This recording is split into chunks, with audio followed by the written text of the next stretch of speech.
Innal hamdalillah nahmaduhu wa nasta'inuhu wa nastaghfiruh wa na'udzu billahi min shururi anfusina wa min sayyiati a'malina may yahdihillahu fala mudilla lahu wa may yudlilhu fala hadiya lahu. Asyhadu an la ilaha illallah wa asyhadu anna Muhammadan abduhu wa rasuluh. Amma ba'du. Sama-sama marilah kita panjatkan puja dan puji syukur atas kehadirat Allah Subhanahu wa taala yang telah memberikan kita nikmat serta hidayahnya sehingga kita bisa berkumpul pada malam hari ini dengan keadaan sehat walafiat. Kedua kalinya salawat serta salam tercurah limpahkan kepada baginda Nabi kita Nabi Muhammad Sallallahu Alaihi Wasallam yang telah membawa kita dari zaman jahiliyah menuju zaman Islamiyah.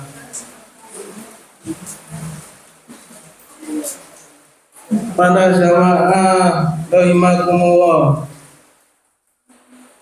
rindukum man ta'allamal Qur'ana wa 'allamahu. Sebaik-baik kamu adalah yang belajar Al-Quran dan mengajarkannya.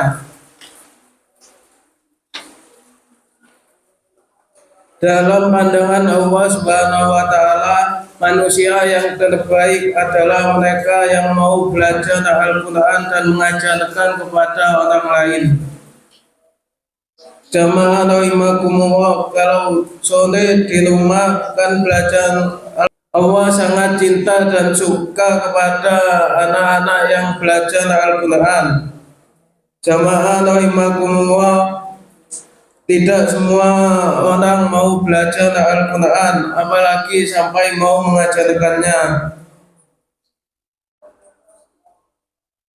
Dan tidak semua mau belajar Al-Quran, apalagi sampai mau mengorbankan waktu, tenaga, dan pikirannya untuk mengajarkan Al-Quran kepada orang lain. Dari sini kita harus mengisi waktu mau mengajarkan Al-Quran ini kepada para anak-anak yang lain. Maka ayo terus belajar Al-Quran. Yang tak mau mengaji Al-Quran kelak ketika dewasa mereka akan menyesal sendiri karena tidak bisa baca Al-Quran. Dan gini nggak bisa baca Al-Quran kan malu-maluin. Sungguh sangat tidak pantas kita yang beragama Islam tidak bisa membaca Al-Quran. Padahal Al-Quran itu adalah kitab pedoman hidup semua umat muslim di seluruh dunia. Apa penilaian umat lain jika tahu bahwa kita yang seorang muslim ini tidak dapat membaca Al-Quran? Tentu ini akan menjatuhkan nama baik kita sendiri di mata umat lainnya. Masa kita lebih pandai berbahasa Inggris daripada membaca Al-Quran? Kan lucu. Boleh saja kita belajar bahasa asing, akan tetapi jangan lupakan belajar membacakan Al-Quran. Syukur-syukur belajar dan memahami isi Al-Quran tersebut.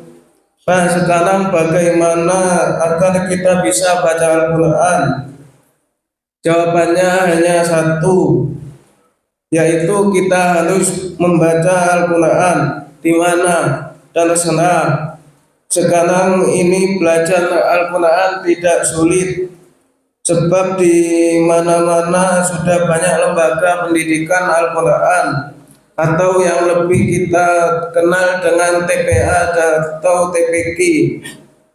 Di tempat-tempat inilah kita bisa membaca Al-Quran.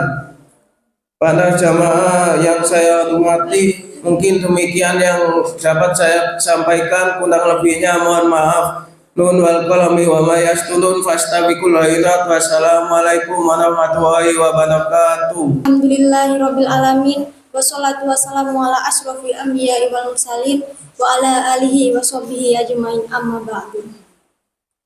Segala puji bagi Allah Subhanahu wa taala yang masih memberikan kita nikmat iman, Islam, dan juga kesempatan untuk bisa melaksanakan sholat isya sekaligus sholat tarawih dalam keadaan sehat walafiat. Tak lupa kita sanjungkan sholawat serta salam kepada Nabi kita, Nabi Muhammad SAW, yang kita tunggu syafaatnya di yaumul qiyamah kelak. Jamaah yang dirahmati Allah Subhanahu wa taala, sudah kita maklumi bahwa semua manusia pasti pernah melakukan kesalahan. Tetapi meskipun bersalah, sebaik-baiknya manusia yang melakukan kesalahan itu ialah orang yang mengakui kesalahannya, kemudian bertaubat untuk tidak mengulangi kesalahannya lagi. Jamaah yang dirahmati Allah Subhanahu wa taala, ada salah satu cara yang bisa kita lakukan untuk menghapus dosa-dosa kita, yaitu dengan cara berpuasa di bulan Ramadan. Puasa bukan sekedar menahan lapar dan juga dahaga. Lebih dari itu, puasa adalah ibadah yang memiliki keutamaan besar. Salah satunya sebagai pelebur dosa-dosa kita yang telah lalu. Rasulullah Shallallahu Alaihi Wasallam bersabda, "Barang siapa berpuasa Ramadan karena iman dan mengharap pahala dari Allah, maka diampuni dosa-dosanya yang telah lalu." Hadis riwayat Bukhari dan Muslim. Kita yang telah lalu. Artinya, puasa bukan hanya aktivitas fisik, tetapi juga ibadah hati. Puasa melatih kita untuk menahan hawa nafsu, menjaga lisan dari perbuatan buruk, menjaga pandangan, dan memperbaiki akhlak. Ketika kita mampu menahan diri dari hal-hal yang dilarang Allah, maka itulah tanda bahwa puasa kita bernilai di sisinya. Selain itu, puasa juga mendidik kita untuk lebih peka terhadap sesama, merasakan lapar yang dirasakan oleh orang lain, sehingga tumbuh rasa empati rasa empati akan sesama. Semua itu menjadi sebab Allah mengampuni dosa-dosa kita. Jamaah yang dirahmati Allah, ada hadis Rasulullah Shallallahu Alaihi Wasallam berbunyi, "Celakalah bagi orang yang mendapatkan bulan Ramadan, tapi ia tidak mendapatkan ampunan dari Allah Subhanahu wa taala." Karena bulan Ramadan adalah peluang yang sangat besar untuk kita umat Islam agar mendapatkan ampunan dari Allah Subhanahu wa taala. Jamaah yang dirahmati Allah, mari kita jadikan puasa sebagai momentum untuk bertaubat, memperbaiki diri, dan mendekatkan diri kepada Allah Subhanahu wa taala. Jangan sampai puasa kita hanya mendapatkan lapar dan haus saja, tanpa ampunan dan pahala dari Allah. Semoga Allah Shallallahu Alaihi Wasallam menerima puasa kita, mengampuni dosa-dosa kita, dan menjadikan kita hamba-hamba yang bertakwa kepada Allah. Mungkin hanya itu saja yang bisa saya sampaikan, kurang lebihnya mohon maaf. Nun wal qalami wa ma yasturun. Wassalamualaikum warahmatullahi wabarakatuh.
وفي الليل والنهار لآيات لأولي الألباب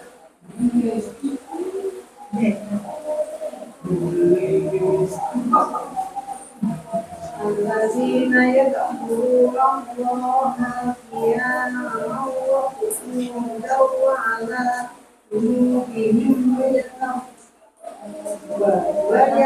ويتفكرون في خلق السماوات والأرض ربنا ما خلقنا هذا باطلا سبحانك فقنا عذاب النار ربنا إنك من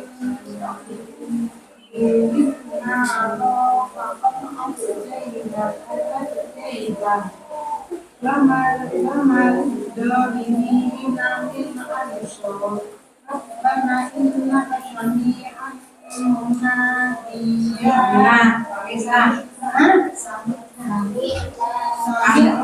سمعنا